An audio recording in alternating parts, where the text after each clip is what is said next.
ওসমান হাদির খুনিদের বিচার দ্রুত বিচার ট্রাইব্যুনাল চায় ইনকিলাব মঞ্চ।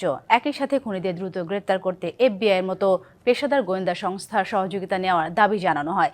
এছাড়া 24 ঘন্টার মধ্যে বিচারের দৃশ্যমান উন্নতি না হলে শাহবাগ অবরোধ সহ যমুনা ঘেরাওয়ের হুঁশিয়ারি দিয়েছে মঞ্চ 24 নামের একটি সংগঠন।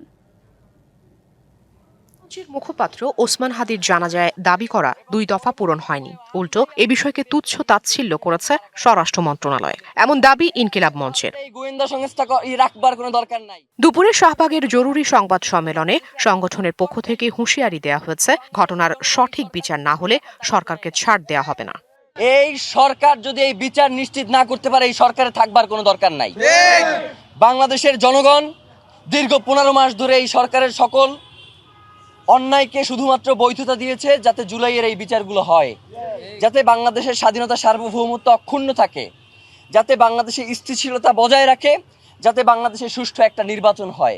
বিচার না হওয়া পর্যন্ত রাজপথ না ছাড়ার ঘোষণাও তাদের।